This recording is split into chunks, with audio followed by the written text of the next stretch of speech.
on va essayer de parler un petit peu de la virologie. Donc, c'est le premier cours de virologie, intitulé Classification, définition et classification des virus. Donc, ceux qui ne connaissent pas le virus c'est une entité beaucoup plus petite que la bactérie. De l'ordre à peu près de 1/10, 1 millième, 1 centième ou 1 millième. Il y a les petits et les grands virus. D'accord? Lorsqu'on parle de virus, c'est une autre entité autre que la bactérie. D'accord? Tout le monde parle de virus, mais quelle est sa définition? Est-ce que les virus existaient depuis longtemps? Est-ce que c'est quelque chose de nouveau? Est-ce que ce sont des êtres ou des micro-organismes qu'on peut voir à l'œil nu? Est-ce que ce sont des micro-organismes qu'on peut voir sous microscope ordinaire? Est-ce que ce sont des êtres qu'on ne peut voir que sous microscopie électronique? C'est quoi un virus? Est-ce que le virus, c'est comme une bactérie, a les deux acides nucléiques, ARN et ADN? Est-ce qu'il y a des virus à ADN ou des virus à ARN? On va voir. Donc, puisque les virus, c'est une nouvelle entité qui date à peu près d'un siècle, pas plus. Autrefois, on n'avait pas la notion de virus. D'accord? Certes, les virus existaient depuis l'Antiquité, depuis que la Terre a été créée, peut-être avant les bactéries, peut-être après les bactéries, mais la seule chose qu'on connaît sur les virus, que ce sont des micro-organismes, beaucoup plus petits que la bactérie, et qui ne peuvent pas vivre en dehors d'une cellule. C'est-à-dire, c'est quoi? C'est-à-dire que le virus, c'est un micro-organisme à parasitisme intracellulaire obligatoire. C'est-à-dire on ne peut pas trouver un virus en dehors d'une cellule. Le virus, on ne peut pas trouver un virus en dehors d'une cellule. Tous les virus qu'on connaît, ce sont des virus à parasitisme intracellulaire obligatoire. C'est-à-dire qu'ils ne peuvent pas vivre en dehors d'une cellule. Que cette cellule soit une cellule animale, une cellule humaine, une cellule végétale ou une bactérie. D'accord? Une bactérie. Donc, il existe plusieurs types de virus. Il y a les virus animaux, les virus végétaux et les virus des bactéries qu'on les appelle les bactériophages.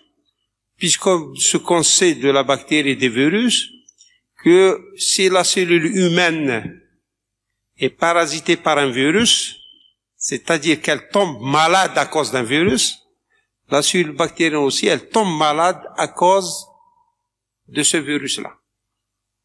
Et les deux entités virales ne se ressemblent pas. Il y a certes quelques éléments, quelques éléments de ressemblance, mais il y a aussi de grandes différences entre les virus les virus animaux et les virus bactériens. On va voir c'est quoi un virus et depuis quand donc le monde scientifique connaît les virus. Donc c'est quoi un virus? C'est très simple, vous voyez, donc dans ce schéma-là, donc j'ai bien schématisé donc une cellule, un virus. Ce qu'il faut savoir, la question qui se pose, le virus, est-ce que le virus est un micro-organisme, c'est un organisme vivant ou non? Donc on va répondre à la question, puisque la communauté scientifique se demande, est-ce que le virus, c'est un organisme vivant ou non? D'accord? Donc vous voyez dans ce schéma-là, donc je vous ai, il y a deux types il y a la cellule, c'est la cellule bactérienne, plutôt la cellule humaine, et cette cellule humaine qui sert généralement de support pour les virus humains. Dans la nature, on ne trouvera jamais de virus à l'état libre. Lorsqu'on trouve un virus, il faut bien savoir que ce virus a été véhiculé dans une cellule, qui lui sert de support et qui lui permet de survivre dans un environnement bien particulier. Donc, le virus, la question qui se pose, je la repose une deuxième fois, est-ce que les virus sont des organismes vivants? Donc, faut bien savoir que le virus, c'est comme toutes les êtres qui existent sur Terre, il a un patrimoine génétique qui est l'ADN. Et il utilise l'ARN comme messager génétique. Est-ce que ce virus peut fabriquer ses propres protéines? Non. C'est pour cette raison qu'il est doué d'un parasitisme intracellulaire obligatoire. Donc c'est un parasite qui vit en dedans de la cellule et qui ne peut générer son énergie. Son énergie est beaucoup plus générée grâce à l'énergie bactérienne. La troisième des choses, le virus n'est pas entouré d'une membrane cellulaire comme toute cellule qu'on connaît. Que cette cellule soit une cellule animale, une cellule végétale ou une bactérie. Donc, par définition, c'est quoi?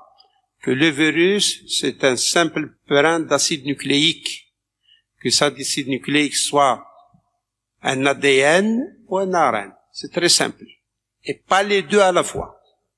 Si je le compare beaucoup plus avec les bactéries, peut-être vous avez fait le cours de la structure bactérienne, vous allez bien comprendre que, d'une part, le virus, c'est quelque chose de très petit, qui peut parasiter la bactérie, la cellule bactérienne, et qui ne possède qu'un seul acide aminé, contrairement à la cellule bactérienne qui possède les deux, l'ARN et l'ADN. Et c'est ça la différence, donc, qui fait que les virus sont des micro-organismes, une entité à part de micro-organismes à différencier des bactéries, du monde bactérien. Vous voyez les virus. Je pense que tout le monde a entendu parler de la fameuse pandémie Covid. Tout le monde connaît le Covid actuellement. Tout le monde, peut-être plus de 50% des gens font Covid. Covid, c'est une maladie virale qui est causée par un virus. Et ce virus-là, on l'appelle le SARS-CoV-2, qui est généralement un virus à ARN. D'accord? Donc, et qui ne peut vivre en dehors d'une cellule supérieure. Que cette cellule supérieure soit une cellule animale ou une cellule végétale. Vous voyez ça, les différentes formes de cellules de virus. Vous voyez ça, c'est un poxvirus, on l'appelle poxvirus. Vous voyez, c'est un herpesvirus. Et vous voyez les différentes formes pour vous montrer les différentes formes des virus. C'est pas comme une bactérie, il y a une seule forme ou des formes, 2 ou 3 formes qui peuvent avoir des ressemblances. Ici, vous voyez plusieurs formes, plusieurs morphologies de virus. Il y a des virus qui sont généralement, donc vous voyez, en forme ovale. Il y a des virus aussi, vous voyez, en obus. D'accord, on dirait c'est une balle. Donc, des virus qui sont arrondis, d'accord? Donc, il y a différentes formes de virus. Mais la seule chose, c'est que ces virus ne peuvent pas vivre en dehors d'un support, et ce support, c'est la cellule animale, la cellule humaine ou la cellule végétale. D'accord? Donc, on est toujours dans la définition. Vous voyez, le virus, c'est quoi? C'est un parasite intracellulaire, obligatoire, ne pouvant se multiplier qu'à l'intérieur d'une cellule hôte et utilise sa machinerie cellulaire.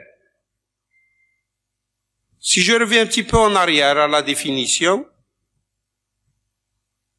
à la question qu'on a posée, vous voyez c'est quoi un virus? C'est un brin d'acide nucléique, qui contient de l'information génétique, et il contient de l'ARN, ni plus ni moins. Donc, par définition, le virus, c'est un simple brin d'acide nucléique. Vous voyez? Donc, c'est un parasite intracellulaire obligatoire, ne pouvant se multiplier qu'à l'intérieur des cellules, il utilise sa machine. Ça veut dire que il ne peut générer son énergie. D'accord? D'accord? Il ne peut générer son énergie, donc il parasite la cellule, et à l'intérieur de sa cellule, cette cellule-là, donc il va tout détourner tout le métabolisme pour son propre compte. Tout le métabolisme, c'est pas comme une cellule, elle a un métabolisme, d'accord, protéique, un métabolisme glucidique, ainsi de suite. Le virus, non. Il est là, il va parasiter la cellule, et au niveau de cette cellule, il va détourner tout le métabolisme pour son propre compte. Qu'est-ce qu'il contient, le virus? Donc, il contient une information génétique. Cette information génétique, soit c'est de l'ADN, soit c'est de l'ARN. Et pas les deux à la fois. Soit c'est un ADN, soit c'est un ARN. La deuxième des choses, il contient une structure de protection, souvent protéique. Il contient une structure de protection, souvent protéique, compacte, pour protéger son acide nucléique qu'on appelle la capside. La capside, c'est pas la capsule, mais c'est la capside.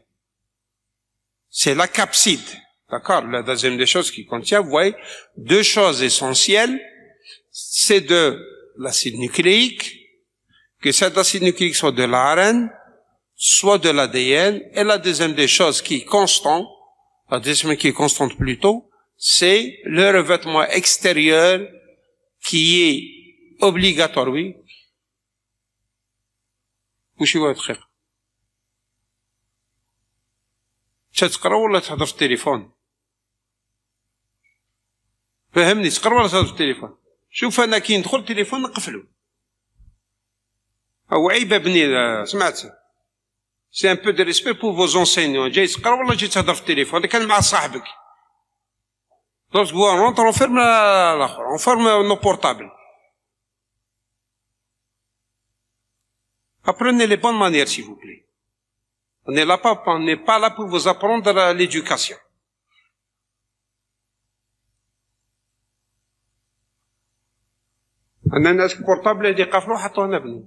Je sais bien que, pour ne pas vous déranger, je peux laisser mon portable ouvert et sonner à n'importe quel moment. احتراما لكم. كل عاد سي لونسينون كي يجي سمحوا لي اني عندي ان كو تليفون نخرج ولا ليتيديون.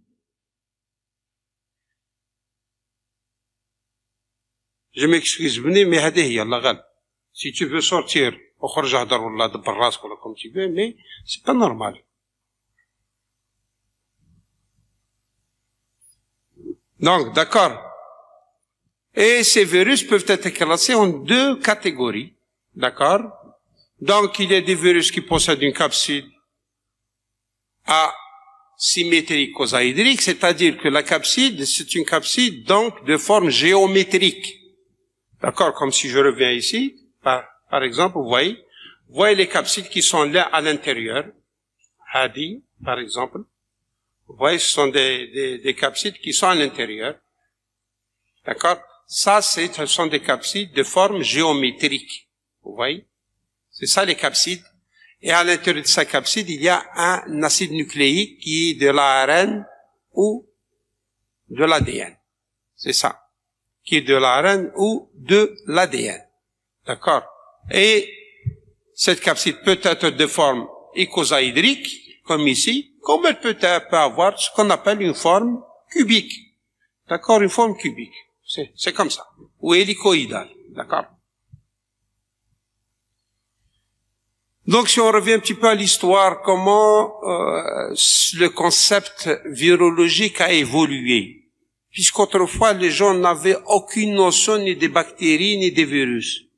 Lorsqu'on disait que le concept bactériologique, c'est un concept qui est nouveau, que peut-on dire du concept virologique? D'accord? On a dit que en bactériologie, que les gens n'avaient aucune notion des bactéries avant l'invention du premier microscope par Anthony von Leeuwenhoek. C'était en 1765. Qu'est-ce qu'on disait de la virologie des virus? Les virus aussi, c'est la même chose. Les gens n'avaient aucune notion de virus avant l'invention du microscope électronique. Et on sait que le microscope électronique a été inventé ou a été mis au point fin des années 30, c'est-à-dire en 1938 ou 1939. Mais il y a une chose qui était certaine, que les gens avaient la notion de maladies bactériennes et de maladies virales. Il y avait quelque chose qui est là et qui causait des maladies qu'on ne connaît pas, qu'on ne peut le voir à l'œil nu, ni au microscope optique.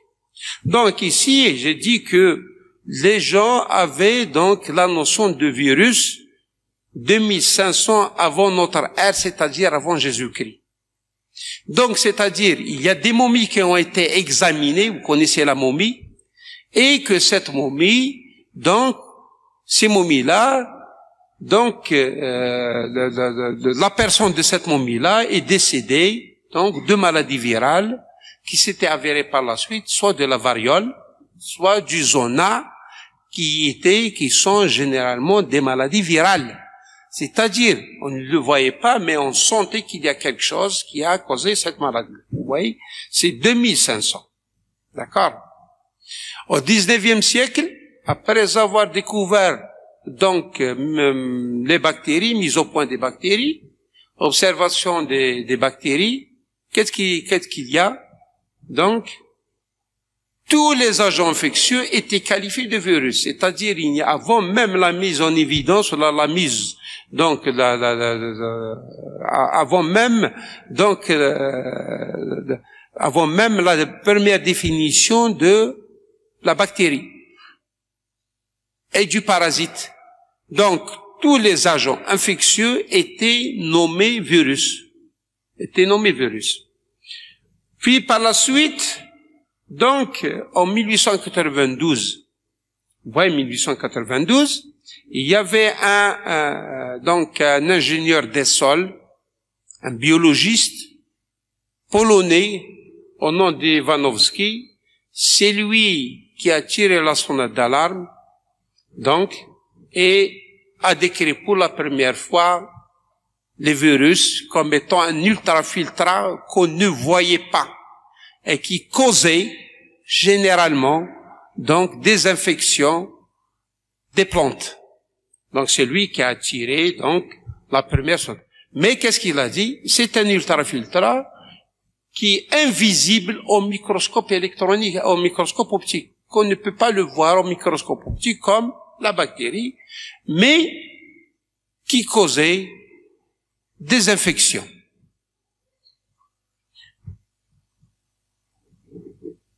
En 1936, en 1915, donc les gens commençaient donc à avoir une petite idée sur la virologie, mais beaucoup plus sur les virus d'origine bactérienne. Les virus d'origine bactérienne, et c'était avant tout, il y a deux jeunes, il y a parmi eux un militaire, donc dans deux régions différentes du globe, l'un en Angleterre et l'autre au Canada. Le premier c'est Stuart, c'était en Grande-Bretagne, et Derrell, c'est un Français, c'est un Franco-Canadien, qui ont découvert simultanément, en même temps, donc les virus qui parasitaient les bactéries. Et ces virus qui parasitaient les bactéries, puisqu'il y a beaucoup de gens qui se demandaient comment on traitait les infections avant l'ère des antibiotiques. Moi, je vous ai dit la dernière fois que les antibiotiques, c'est quelque chose de nouveau. C'est quelque chose de nouveau, les antibiotiques. D'accord? L'âge des antibiotiques ne dépassait pas 70 ans. C'est quelque chose de nouveau. D'accord? Les gens, il y a beaucoup de gens qui pensaient comment les gens traitaient les infections bactériennes. Moi, je vous dois répondre à cette question-là. Les gens traitaient les infections bactériennes par l'intermédiaire des virus, qu'on les appelle les bactériophages. Donc, ils purifiaient ces bactériophages qui se trouvaient beaucoup plus dans les eaux usées. Ils les purifiaient, d'accord, ils les typaient puis par la suite, elle les utilisait contre les infections bactériennes. Il y a beaucoup d'infections bactériennes qui ont été traitées grâce à ces virus-là. D'accord? Et le traitement donc, des infections résistantes aux antibiotiques, donc, commence à revenir de nos jours, surtout pour les infections multirésistantes aux antibiotiques. Parce qu'actuellement, il y a beaucoup de infections qui résistent aux antibiotiques, et on traitait aussi ces infections avec ces virus-là. D'accord? Puis, dans les années 40, d'accord, je dis entre les 30 et 40, qu'est-ce qu'il y a? C'est l'invention du microscope électronique par un Russe qu'on appelle Rushka. Et à partir de ce moment-là, on commençait un petit peu à faire la différence entre une bactérie et un virus. Et c'était pour la première fois que les gens observaient un virus et sa structure. D'accord? Quelques années plus tard, c'est en 1953, 52 ou 53, il y a un Français, au nom de Loff, c'est lui qui a donné pour la première fois, a pu faire la différence entre bactéries et virus et a donné pour la première fois la définition d'un virus. Et depuis ce jour-là, depuis cette année, les gens faisaient la différence entre un virus et une bactérie. Vous voyez donc ça c'est un entérovirus, c'est un virus donc qui vous voyez donc lorsque le virus est un virus à l'intérieur des cellules, on ne voit pas le virus, mais ce qu'on voit beaucoup plus c'est la modification morphologique des cellules. Lorsque le virus pénètre à l'intérieur d'une cellule, qu'est-ce qu'il va faire? Il va entraîner des modifications morphologiques, que ce soit au niveau du noyau ou au niveau, par exemple, du cytoplasme. Par exemple, une cellule qui était, par exemple, polygonale peut facilement devenir ronde. Et comme ça, on sait que c'est tel ou tel virus. Après l'étude, on sait que c'est tel ou tel virus. Vous voyez aussi, ça c'est un autre virus, où on voit ici des inclusions cytoplasmiques à l'intérieur des cellules. D'accord? Il va infliger à la cellule des modifications morphologiques. D'accord? Et comme ça, on peut facilement connaître quel est le type de virus qui était à l'origine. Donc, c'est pas la peine qu'on va avancer dans le hadith. La définition de principe, c'est qui reste de nos jours. Je dis bien qu'il reste de nos jours. C'est une définition qui a été donnée par André Loff, c'est un Français. Qu'est-ce qu'il a dit? Donc, il a décrit, ou là, il définit le virus en 4 points. C'est quoi? Premièrement, un virus contient un seul type d'acide nucléique, je vous l'ai dit. Soit c'est un ADN, soit c'est un ARN. D'accord? Qui porte généralement l'information génétique. La deuxième des choses, deuxième point de définition, c'est quoi? C'est que leur multiplication s'opère toujours à l'intérieur d'une cellule vivante par l'application de son génome. Cela veut dire quoi? Cela veut dire quoi? Cela veut dire que le virus a un parasitisme intracellulaire obligatoire ou absolu. C'est-à-dire que le virus ne peut se répliquer qu'à l'intérieur de la cellule. On n'a jamais trouvé un virus se répliquer en dehors de la cellule. Ce n'est pas après avoir répliqué que la plupart des virions vont sortir à l'extérieur, soit par éclatement de la cellule, lorsqu'elle sera gorgée de virions, soit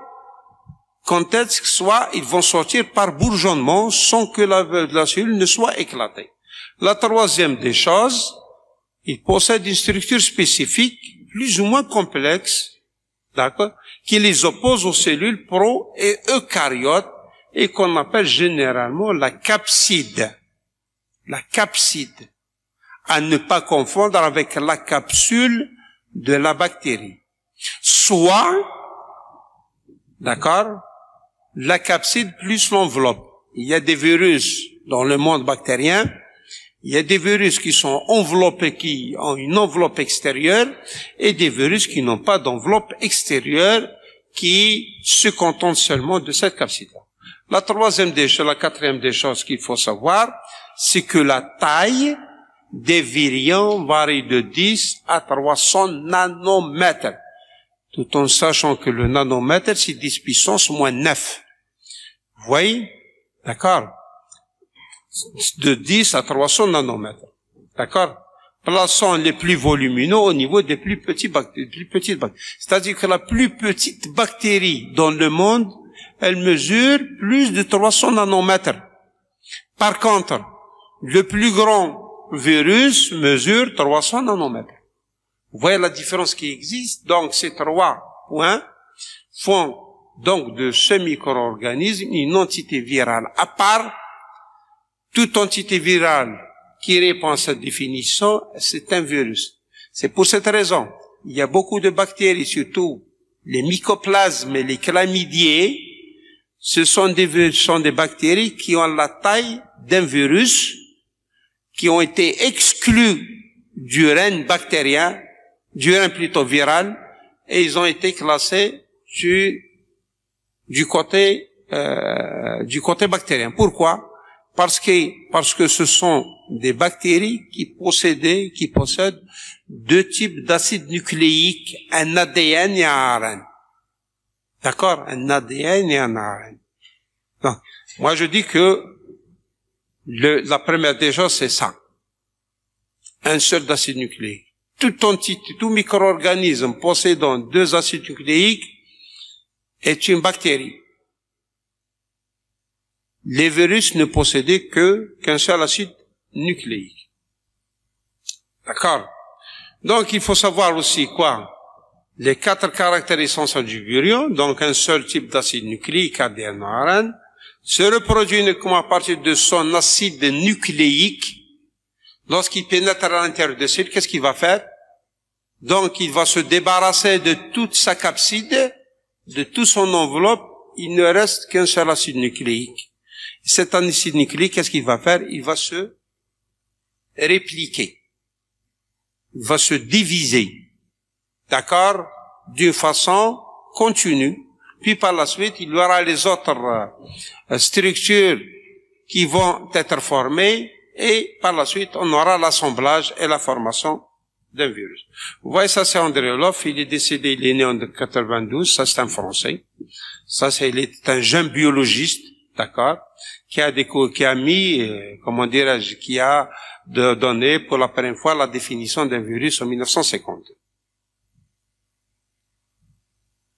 Vous voyez les différents caractères généraux d'un virus, d'accord, vous avez 2 types de virus. Il y a un virus qu'on appelle virus nu, et il y a ici un virus enveloppé. Pour savoir qu'il existe 2 types de virus, il y a les virus nus. Un virus nu, c'est quoi? C'est un virus qui n'a pas d'enveloppe, qui ne possède que l'acide nucléique, plus la capside. D'accord? Plus la capside. Vous voyez, ça c'est la capside. Et ça c'est l'acide nucléique à l'intérieur. Ça on l'appelle beaucoup plus virus nu. Grand B, c'est un virus enveloppé. Et il faut bien savoir que les virus nus sont beaucoup plus dangereux que les virus enveloppés. D'accord? Ils sont des virus qui résistent, dans la nature et qui résistent aussi aux produits chimiques. Donc, lorsqu'on trouve un virus nu, un virus enveloppé, on dit Dieu merci. Pourquoi? Parce que un simple solvant organique, comme par exemple l'alcool, comme par exemple les solutions hydroalcooliques, comme par exemple l'eau de javel, le savon, ainsi de suite, peut facilement détruire cette enveloppe et tuer le virus. Vous voyez? Donc, vous voyez, ça c'est le caractère général. Donc, le virus est composé d'une part d'une capside, vous voyez, d'un acide nucléique en 2, qui se trouve à l'intérieur de la capside, 3 d'un capsomère, vous voyez, qui sont là, les capsomères qui sont là, vous voyez, d'un capsomère. Ils sont aussi d'une capside nucléique, c'est cette capside-là, nucléique, qui porte généralement l'acide nucléique, d'une enveloppe. Et tout autour, vous avez donc toutes ces structures-là qu'on les appelle généralement les glycoprotéines. Et ces glycoprotéines, ce sont des structures généralement protéiques ou glycoprotéiques qui permettent au virus de s'attacher à une cellule pour l'infecter. Puisque le point le plus important dans l'infection virale, c'est quoi? C'est le contact virus, cellule hôte,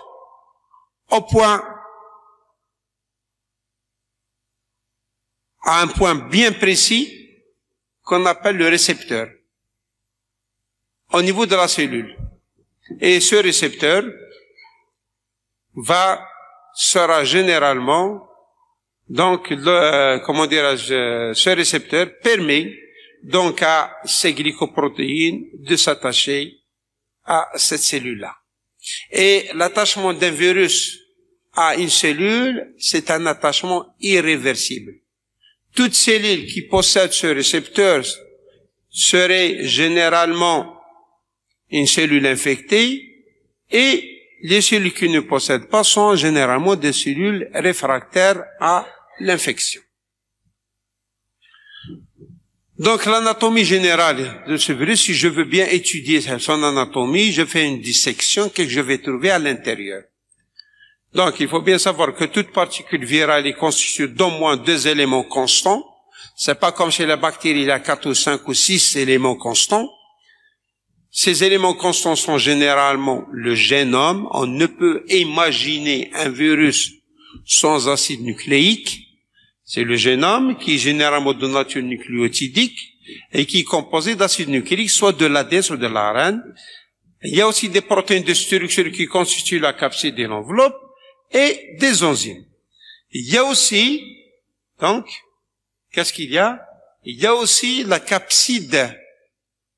La capside qui est une coque de nature généralement protéique qui entoure et protège le génome de la cellule, ou plutôt du virus. Donc, je reviens un petit peu en arrière. On a parlé du génome. Il existe plusieurs génomes. Le génome, il faut bien savoir que c'est un acide nucléique. Cet acide nucléique peut être de l'ADN, comme peut être de l'ARN. Il représente généralement le génome viral. Il peut être circulaire sur toute sa longueur, comme il peut être circulaire à peu près sur les 2/3, d'accord? Comme il peut être aussi linéaire, comme ça.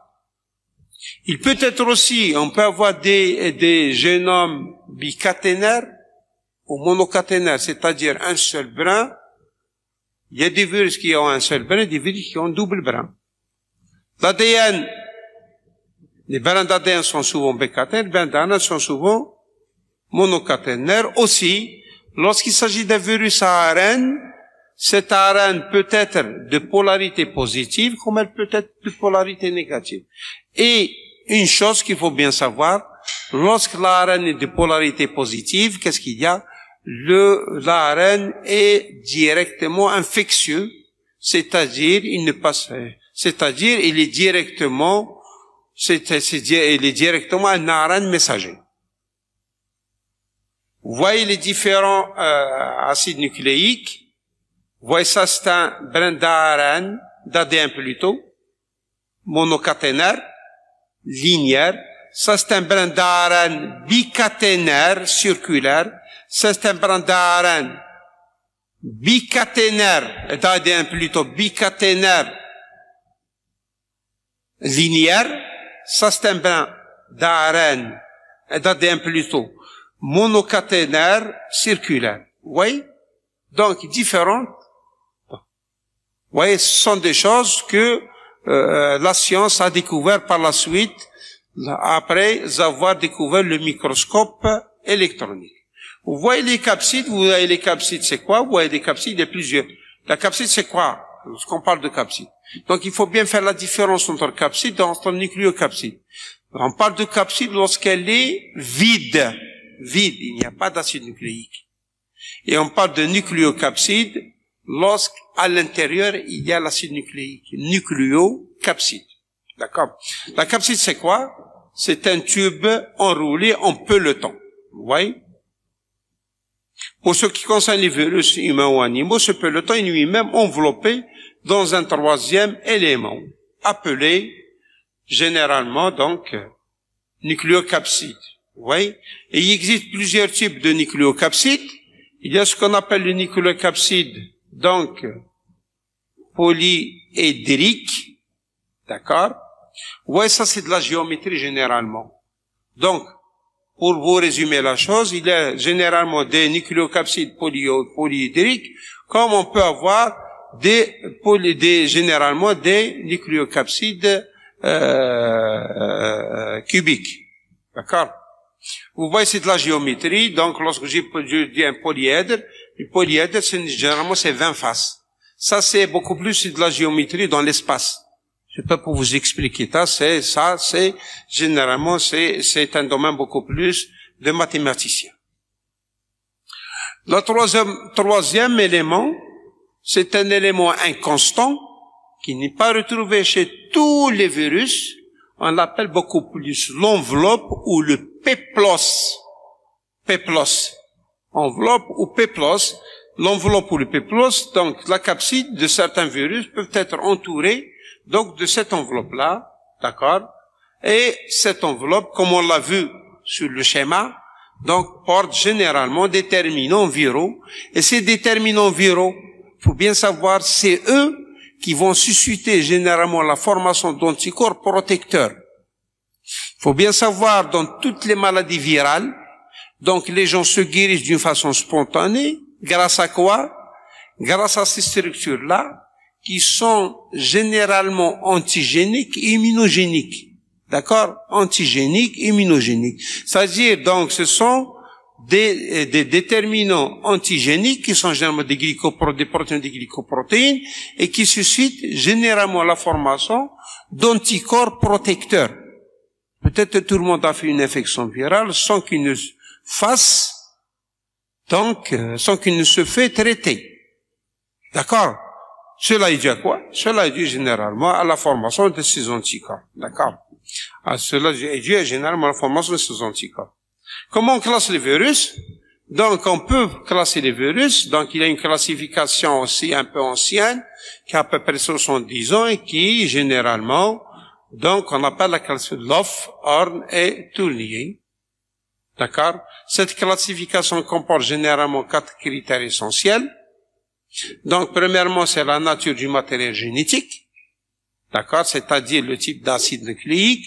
Est-ce que c'est un ADN, est-ce que c'est un ARN? La deuxième des choses, le type de symétrie de la capside. Est-ce que c'est une capside cubique ou hélicoïdale? Troisième des choses, le caractère nu ou enveloppé. Je peux classer les virus nus à part, comme je peux classer les virus enveloppés à part. Et quatrièmement, quatrième critère de classification, les caractéristiques morphologiques du virus, c'est-à-dire le nombre de déterminants portés par la capside ou par l'enveloppe généralement sur ces critères-là. Donc, sur ces derniers, je peux faire une classe. Donc, 4 critères de classification. La nature, je classe les virus ARN ou les virus ADN. Même dans les virus ARN, je peux avoir 2 types d'acides de classification. Les ARN positifs, les ARN négatifs. S'il s'agit d'ADN, ADN simple brin, ADN double brin, ainsi de suite. D'accord? Le type de capside, cubique hélicoïdal, comme je peux classer, donc les virus, donc, comme caractère, donc, nu ou enveloppé, c'est-à-dire les virus à nu dans un tableau et les virus dans un autre tableau. Vous voyez donc, c'est une classification par type de génome. Vous voyez?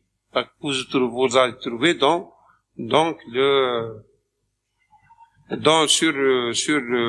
le cours. D'accord? Dans le support de cours. Oui. Classification de type génome, virus ADN double brin, virus ADN simple brin, virus ARN, ainsi de suite. D'accord? Donc, comment on écrit, par exemple, lorsqu'on parle de virus, donc il y a ce qu'on appelle la classification des virus, comment on les classe, quelle est la taxonomie, la nomenclature, c'est-à-dire comment on dit, comment on parle un petit peu lorsqu'il s'agit des virus. Je dis par exemple virus de la grippe.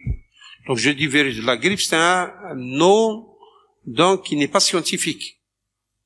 Tous les virus ont un nom, une dénomination commune et ont une dénomination scientifique. Et dans la dénomination scientifique, on parle beaucoup plus de famille, de genre, d'espèces et de sous-espèces. Si par exemple je parle en famille, de genre, famille et genre, je dis par exemple famille sur le préfixe, je dis par exemple, vous voyez peut-être tout le monde a remarqué, lorsqu'on est fatigué, il y a un bouton labial qui sort. C'est quoi? C'est l'herpès. D'accord? C'est l'herpès. Donc, cet herpès-là, il fait partie, donc je dis herpès, c'est l'herpès type 1. Lorsque je dis herpès virus type 1, ça, généralement, c'est quoi? C'est un genre, comme il peut être une espèce. Mais la famille, c'est quoi? C'est la famille, on l'appelle les herpès viridés. Les herpès viridés. D'accord? La famille de cet herpès-là, qu'on appelle l'herpès de type 1, il fait partie de la grande famille des herpès viridés, qui regroupe aussi un certain nombre de virus qui ont les mêmes caractéristiques. D'accord? Le genre, on l'appelle herpès virus. Herpès virus. Herpès.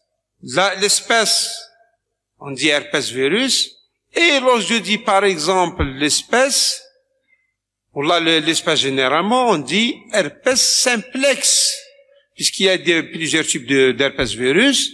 L'herpès virus simplex type 1, qui est généralement labial, et l'herpès virus simplex type 2, qui est généralement génital.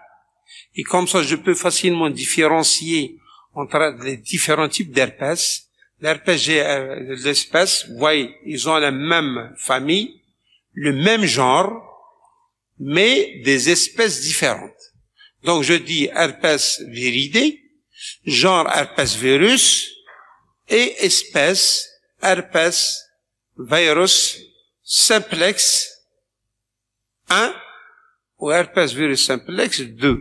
Donc, je dis herpès virus simplex 1, je fais beaucoup plus allusion au virus labial. D'accord? Et peut-être tout le monde se demande comment ce virus est arrivé là. On fait dans la vie, notre vie, on fait des infections à herpès. Mais cet herpès n'est pas éliminé de l'organisme. Il va se localiser généralement, donc il se comporte comme des virus lents, c'est-à-dire qu'ils ne sont pas éliminés, et qui peuvent, un jour ou l'autre, lorsqu'il y a une diminution, donc diminution de l'immunité, donc on fait ce qu'on appelle cet herpès labial. Cet herpès labial, donc il n'est pas éliminé de l'organisme, il est stocké au niveau de ganglions qu'on appelle les ganglions de Gasser. Et lorsqu'il y a un fléchissement de l'immunité d'un sujet, donc cet herpès va directement manifester son pouvoir pathogène et on va avoir par la suite un bouton de fièvre qu'on appelle l'herpès labial. D'accord? Donc ça c'est la classification. Vous voyez donc les différents types de virus, donc d'intérêt médical, puisque tous les virus ne sont pas tous d'intérêt médical, tout le monde, l'environnement est bourré, je dis bien, il est bourré de virus, mais c'est pas tous les virus qui sont pathogènes. Pas tous les virus qui sont pathogènes. C'est comme les bactéries, c'est pas tous les bactéries qui sont pathogènes. Il y a seulement des virus d'intérêt médical qui sont nuisibles pour un être humain. Et ces virus se comptent sur les bouts des doigts. Ils se comptent sur les bouts des doigts. Ici, par exemple, vous avez le poxvirus qui est l'agent de la variole. Vous avez, ça c'est l'herpesvirus. Oui, ça c'est l'adénovirus. Ça c'est papillomavirus qui généralement, actuellement, il est en émergence et qui est généralement à l'origine du cancer du col chez la femme. D'accord? Il est à l'origine du cancer du col chez la femme. D'accord? Vous voyez aussi les autres différentes formes. Vous voyez ici, c'est un filovirus. Vous voyez déjà avant tout, vous voyez la taille des virus. Ça va du plus petit, de 10 nanomètres, au plus grand de 300 nanomètres. Vous voyez, c'est le picornavirus, qui sont beaucoup plus à l'origine des infections chez l'enfant, et qui sont à l'origine de la poliomyélite. Vous connaissez la poliomyélite? Donc, ils sont à l'origine. Vous avez ici, par exemple, un gros virus, long comme un serpent. On les appelle les filovirus, qui sont à l'origine de maladies mortelles, qu'on appelle les fièvres hémorragiques, et qui sont vraiment mortelles, lorsque cette maladie se déclare, elle peut tuer le patient en moins de 48 heures. Comme par exemple les fièvres hémorragiques de Marburg, de Lassa, ainsi de suite, qu'on le voit beaucoup plus dans les pays africains. D'accord? Ouais, ça, les paramyxovirus, généralement le virus des oreillons. Ici, par exemple, vous avez un rhabdovirus, le virus de la rage, c'est un virus, par exemple, en forme beaucoup plus d'obus ou en forme de balle. D'accord? Ouais, ça c'est la classification, vous allez la voir sur ce support. D'accord?